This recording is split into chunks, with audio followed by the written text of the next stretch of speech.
There's a particular conversation that we need to have, and this is a conversation on this topic called colorism. Because I have never understood the significance of colorism until I started doing research and actually started hearing the personal testaments or experiences and anecdotes of black women. But not only that, but actually looking at the research and the evidence out there on how colorism really impacts the lives of black women. Right, let's be honest here. Right, we could have a conversation about dating standards. We can have a conversation about dating standards and how black women are considered as being the least desirable, even though I fundamentally would think that is ridiculous, right? I would say they're the most attractive. But let's look at things from a financial standpoint, ladies and gentlemen. Financially speaking, the vast majority of dark-skinned black women are losing money, are losing resources, are losing opportunities for lighter-skinned women, right, or biracial women. So like these opportunities going to these groups of individuals at the expense of black women, all because of a difference in skin tone, has to be addressed. Because I think one of the conversations that we normally have within the confines of the black community is mostly race or racial bias. So racial bias or racism is often perpetuated by people from a different race against people from another race, basically. But when we're talking about the issues of colorism, unfortunately, the reason why it's talked about less is because it's intra-racial as opposed to being interracial, if that makes sense. But the issue with colorism is that there's an intersectionality with colorism, meaning that just because you're a dark-skinned person doesn't necessarily mean that colorism might be your day-to-day experience. So there's an intersectionality between gender and your skin tone, and the people who are impacted by colorism, ladies and gents, are dark-skinned black women within the confines or within the structures or within the hegemony of the black community. And we have to address these things. Let's look at dating standards, because the reason why I feel like I need to touch on this is important, right? Look at dating standards, right? As a black man, if you're going to be honest, right, you genuinely do believe that black women are more attractive than a lot of these races of women. However, whether you like it or not, what you're told either directly or indirectly by the media, by your colleagues, your friends, by what you see as being the standard of attractiveness, is never our black queens. Never are black queens. It's always a Caucasian woman. So as a result of that, you internalize the idea that the ideal woman is a white woman, even though deep down you know that the black woman is more attractive. So that's why I'm basically making this video for mostly men, but obviously black women can listen to acknowledge, to basically acknowledge our own racial sort of like skin tone biases against our black queens. There was a study that was done, and it was about sort of like job openings and job opportunities out there, right, that people have applied for. And what they notice is that within the confines of the black community, if the person who's responsible for recruitment is a black guy and two equally qualified women had applied for the position, one of them was a light-skinned black woman or biracial, and the other one was a dark-skinned queen, right? And both of these women are equally qualified. The light-skinned woman is more likely to get a call back for an interview than a darker-skinned black woman, even if the recruiter was a black guy. As black men, we need to acknowledge we need to acknowledge our internalized skin tone biases against black women. But also, if you look at the people that make up the best wives within our society, right? The reality is, again, it's black women, right? I'm black British of African heritage, right? My ideal preference is African American women or black American women, to be honest. But again, black queens, regardless of where they come from, right? I love my black queens regardless of where they come from. That's the reality. And most marriages, again, you might look at statistics, right? Because a lot of these statistics are flawed and they're intended to create this idea that black women or black men or a black on black relationship is basically not worth it, by saying, to a lot of black men or black women, convincing you that the black man or the black woman is the wrong person to be with. But look at most marriages. To be honest, from my perspective, growing up in England, growing up around black people, most of these marriages last long. And if a black woman was to break up with a black man, it is something really deep. It's not shallow or superficial, right? But white people would break up with one another for something as superficial as, oh, he doesn't always take out the, like the bins or the trash out. So the woman had enough and he breaks up with him. A black queen is going to be next to you. I'm talking about our dark-skinned queens are going to be next to you forever through thick and thin. So I don't understand why is it that us as black men turn the other cheek when dealing with black women. But like, I mean, obviously if you're looking at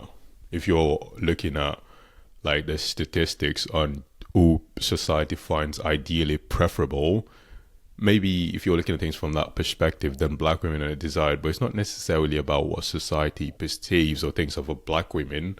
It's what you feel deep inside your chest as to what is attractive, right?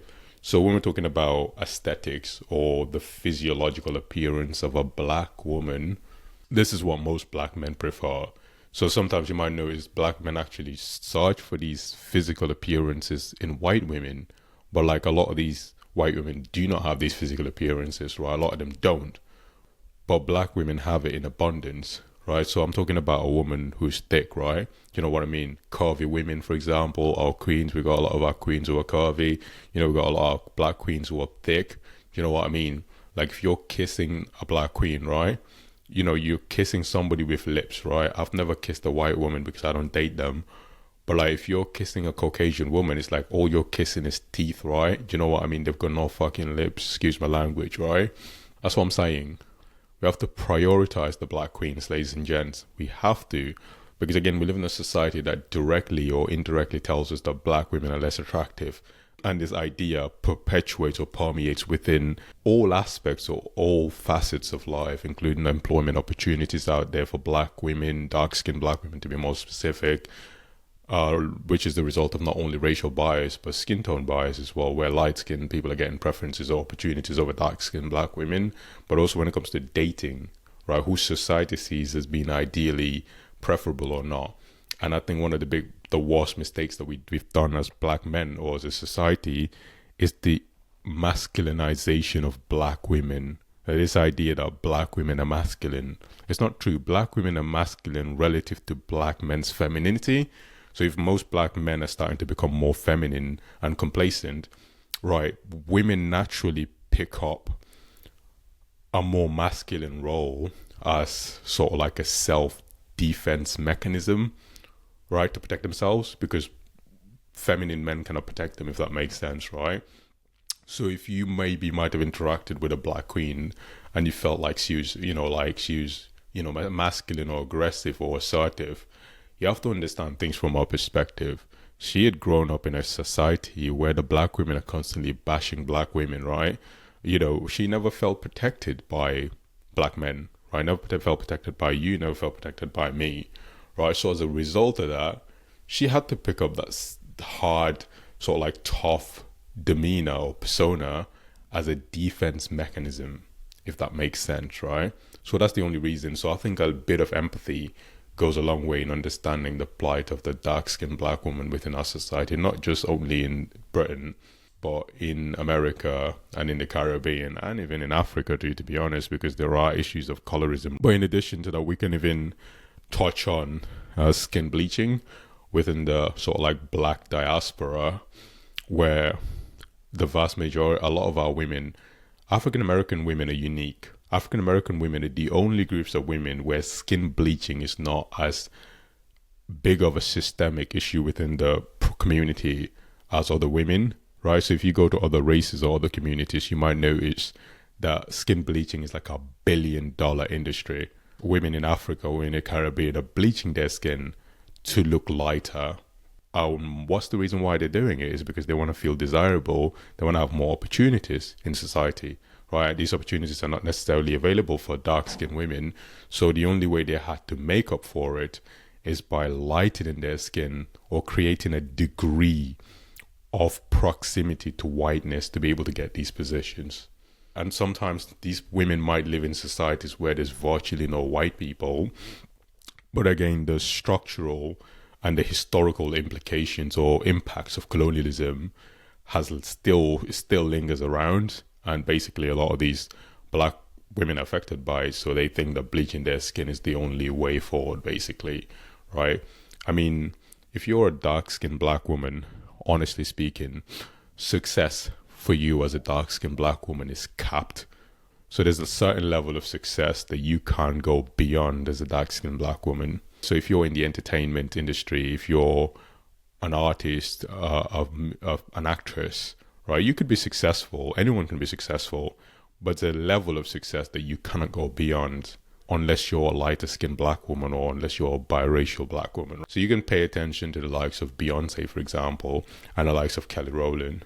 Some people would say Kelly Rowland is probably better looking than Beyonce, at least from my perspective as a black man who prefers dark skinned black women, right? But again, it's just subjective because it's my opinion. But Beyonce's success is significantly more than the success of Kelly Rowland or any of the other girls in Destiny's Child.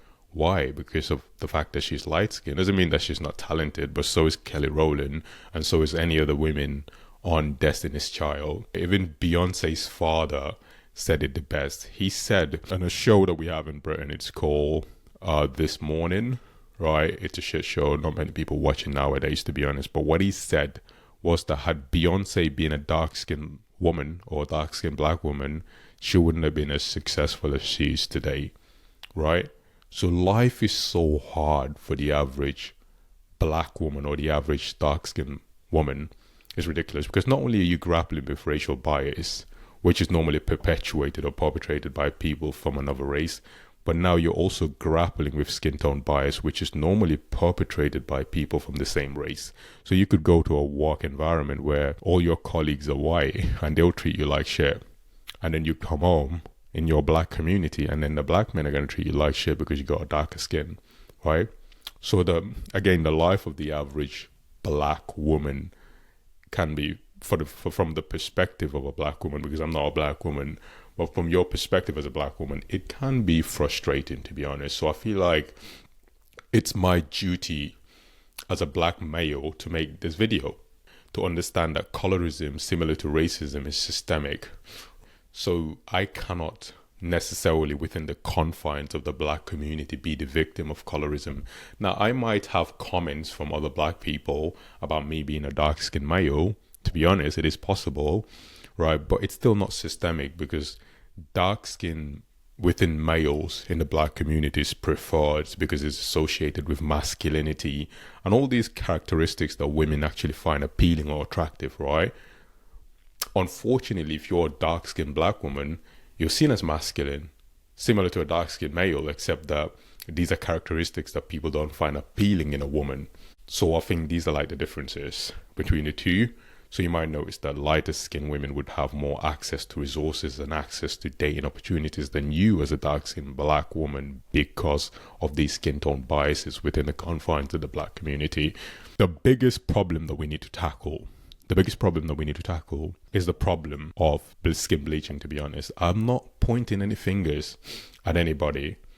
I'm genuinely not pointing fingers at anybody, right? I do believe that there are black artists in America, although African Americans tend not to have a tendency of skin bleaching, right? Because when we're talking about black liberation and black power and the acceptance of black beauty, most African Americans are more likely to take pride in, all these things than black people from other communities, if that makes sense. But if you pay attention to few artists who are maybe African Americans, or even not necessarily African Americans, but artists who are black, basically, right? So we're talking about Rihanna or Beyonce, right? If you pay attention to some of their, pictures in the past, right? These women were proper dark skin, but later on they look almost white. They practically look Caucasian to me, to be honest, unless I'm seeing something that you're not seeing. But if you ask me, I'd say practically Beyonce putting that blonde wig on, her skin is light as hell, right? How is it possible for somebody to come from two black parents, a black mother and a black father, and then having a light skin like that? I don't buy it. I do not buy it. I believe that there's some degree of skin bleaching going on right there. Honestly, I 100% believe that. So basically, I'm making the argument that I believe that Beyonce is bleaching her skin, so is Rihanna, because when I was really listening to Rihanna's music back in the day, right? I was listening to music back in the day. She was a dark-skinned black queen, right? She was a dark-skinned black queen, but now all of a sudden she's like proper light skin, right? But obviously we're talking about, we've not even mentioned the health impacts of skin bleaching. All right, the fact that it could potentially lead to cancer, but that's for another video, right? But if any of you listen to a genre of music, if any of you listen to a genre of music known as dancehall music, so when you think of dancehall, I'm thinking of the likes of Vibes Cartel, Movado, Gangsta for Life, and them I do, my them I say, and them I fly higher to the sky, busy signal. There's a woman called Slim. There's another woman called Spice. Now, Spice is a dark-skinned black woman, and she's one of the most successful dancehall musicians in the Caribbean. But she also had to grapple with a lot of negative comments about her being a dark-skinned black woman. And some people were telling her that you would have been better if you was a lighter-skinned woman instead, right? So even with Spice being the greatest female or woman dancehall singer, success is capped for her because she's darker skin, right? So there's a pinnacle of success that she can get up to because she's darker skin. So the only way Spice can get up to that success, or the only way Senjia can get up to that success, is by a level of degree of success, or that level of success fundamentally is by bleaching their skin, literally. And there's this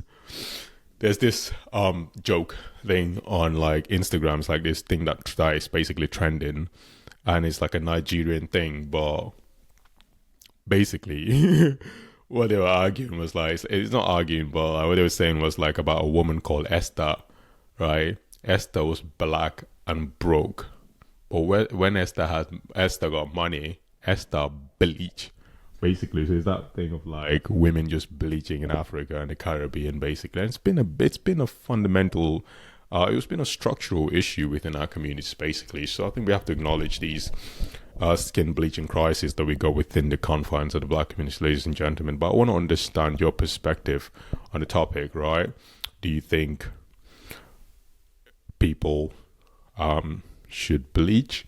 Do you think colorism is as big of a structural issue as they're making out to be? Because I have aligned my perspective with actual research and evidence. So I didn't just give up random perspective without it being backed by any research or studies, right? All I'm telling you right now, for example, black women not gaining opportunities, this is well researched by different universities like the ones in California, in Oxford, university in Oxford, Cambridge, all these universities and research centers have studied the topic regarding colorism, and they noticed that black women are at a statistical structural disadvantage for being darker skinned, because now they're not only grappling with two issues. They're grappling with racial bias and skin tone bias. And some of the biggest perpetrators of these things are men, right? White people are just the perpetrators of racism, right? Forget about them. But the problem with skin tone bias is that most of the biggest perpetrators, unfortunately, for black women are normally black men who perpetuate the problem against our queens, right? And some of it is unconscious, just like we talk about unconscious racism from white people, right? With this particular one, it's unconscious, but mostly from black men, basically, if that makes sense, ladies and gentlemen. So I really want to know your perspective on the topic. Is it as deep as I'm making it out to be? Because I personally think it is, because black women are losing resources, black women are losing opportunities, finance, like money, dating opportunities. And if you look at all the studies, and especially the one that was conducted by OkCupid in 2014, that found that noticed within dating apps that black women were considered as being the least desirable alongside Asian men. And most of the lack of desirability is not necessarily based on physical appearance, but it's based on stereotypes that people have in their heads of black women. So black women are generally from considered as being more masculine, more aggressive. So there's a masculinization of black women within our societies, basically, and there's a feminization of Asian men within our societies. So these two groups of people is considered as being the least desirable because of these characteristics or because of these traits and stereotypes, right? So it's not necessarily based on physical appearance, because when it comes down to just physical appearance, black women have the package, have all the essential package that the vast majority of black men are looking for, ladies and gentlemen. So make sure to smash the like button down below, comment and subscribe. Peace.